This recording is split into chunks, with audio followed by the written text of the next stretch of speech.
Hey guys, today I just wanted to have a little chat with you guys about makeup sanitation. It's super important and a lot of people just don't do it, and I don't know why. And then they have these skin problems and they're like, I don't know what's wrong, but clearly it's well, not only because, but it's partially because you're like sticking dirty fingers in your makeup and then putting it on your face.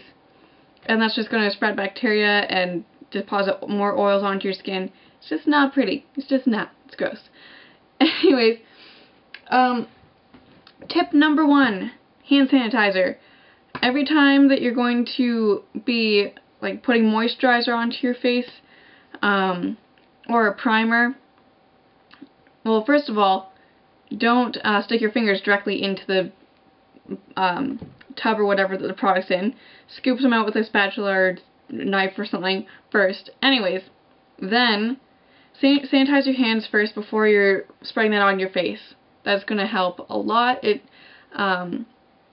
lot of these sanitation tips can help get rid of milia, which are those like white little raised bumps around your eyes that they're impossible to get rid of otherwise. Second tip is 99% isopropyl alcohol, and this can be used to sanitize basically all of your products. Everything that can be sanitized anyways. I clean my brushes with it. It's perfect. It doesn't dry out the natural hair brushes. If you are worried about them drying out, when you deep clean them, use a little bit of olive oil to condition your brushes. But really, it doesn't dry them out. I use this to spot clean. Get a little bit in like a petri dish or a little cup, not too deep, maybe like 1/4 of an inch, maybe half an inch, and swirl around your brushes in it, get the color out, kill the bacteria, and blot it off on a paper towel, and it will dry in seconds, really, depending on how big the brush is. But it's amazing, and you can use it to sanitize everything. Lipsticks, you just dip it in a cup, or use a spray bottle. Like I have some in a spray bottle that I use to sanitize powder products as well. But lipsticks, just spray some on or dip it in and then wipe off the outer layer. But for me, I don't use, on clients anyways, I don't use lipstick right out of the tube. I use a brush. And what else can you use it for? Powder products, yeah.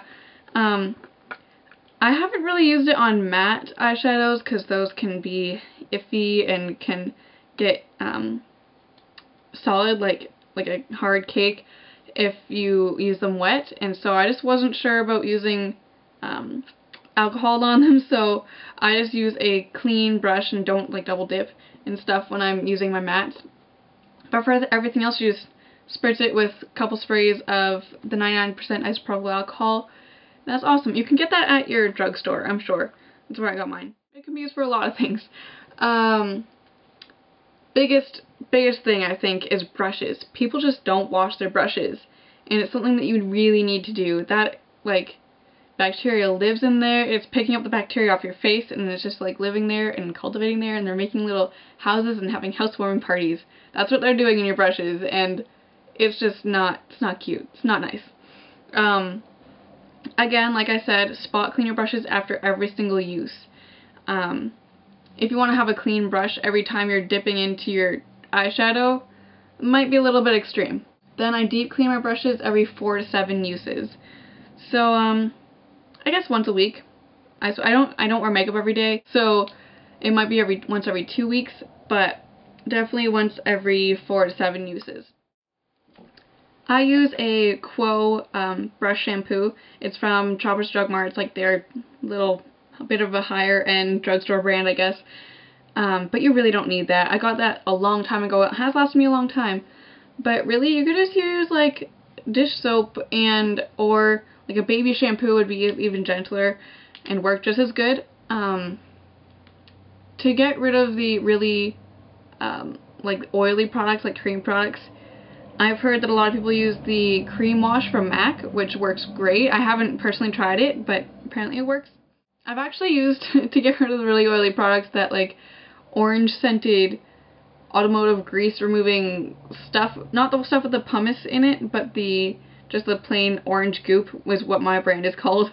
But that works really well. And then just wash that out with a regular, like a baby shampoo.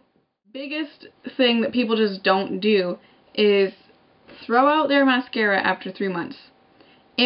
But only if you are using, like, double dipping, really. Only if you're double dipping is this an issue. Personally, what I like to do for my kit, specifically, is, I do have this brush. Like, this is something you can do, buy mascaras that come with a brush outside of it with this little cap. This one's dirty right now, but, just stick it in once. You will have enough product on here to do all of your lashes. You don't need to, like, go back in. You just don't. And if you are really worried about that, just, again, stick it in the alcohol. But, yeah, only dip it once. You'll have enough, and then you can wash this. And then just store it like this, and you can use it until it dries out. And that way, there won't be any bacteria building up in this. You won't get styes and gross stuff in your eyes. Another thing which I use most frequently are these. I'm gonna insert little clips of this close up because this camera doesn't autofocus. Anyways, are these disposable mascara wands. I have like the sphere shaped ones, like the Givenchy kind of style, and then these curved ones. I use these for volumizing, and the spherical ones for just like separating my lashes and stuff. And as well, I use them on clients as well. Okay, so here are the disposable brushes. I'm trying to balance this camera on my knees, so I apologize if it's shaky. Here's the spherical one. This one's really good for lengthening and separation.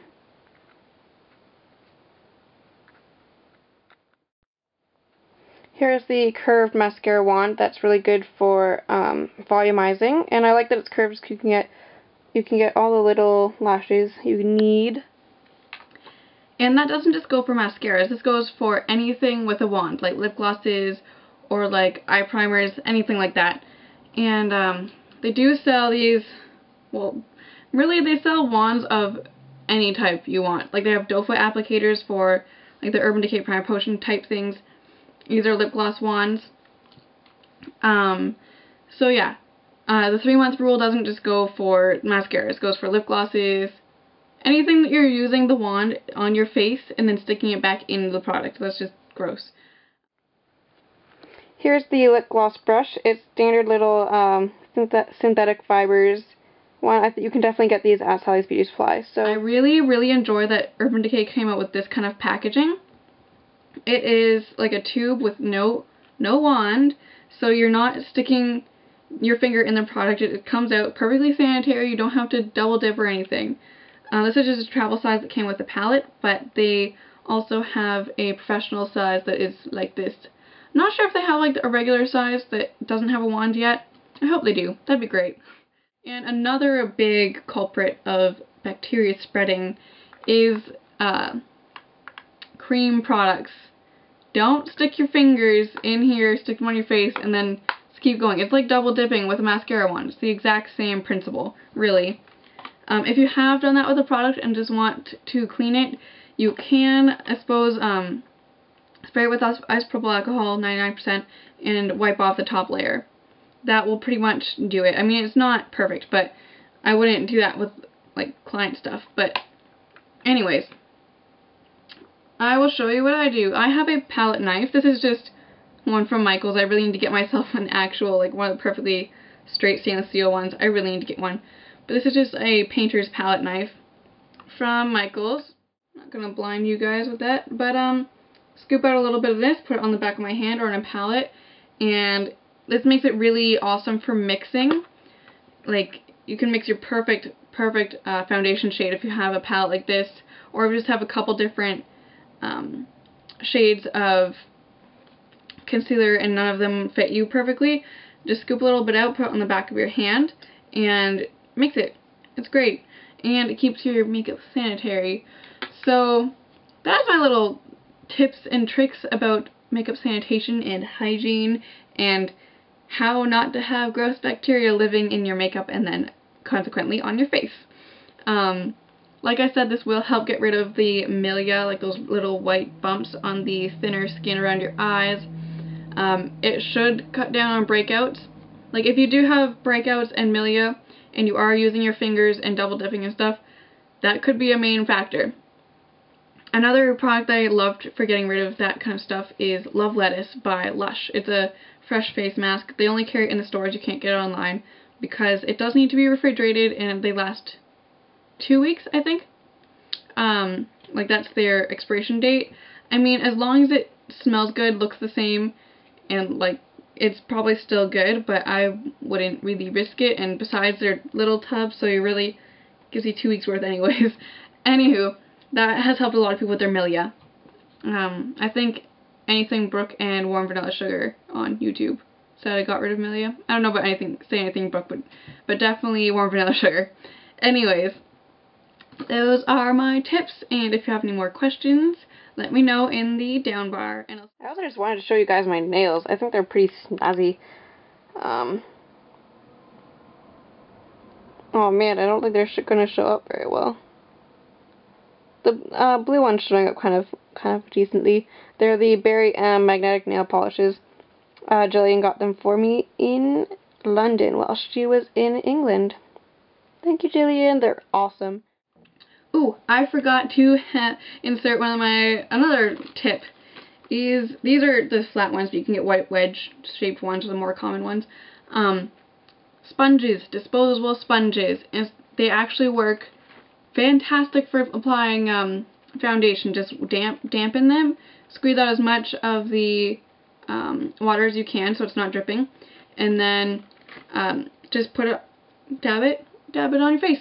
It gives a great finish. It can, if you leave more water in it, it can shear out some water-based foundations if it's too heavy a coverage for you. It really gives a great finish. It looks fantastic, and they're disposable, so it's clean every time. So yeah, that was my last tip. Okay, I'll stop now. Talk to you later. Bye.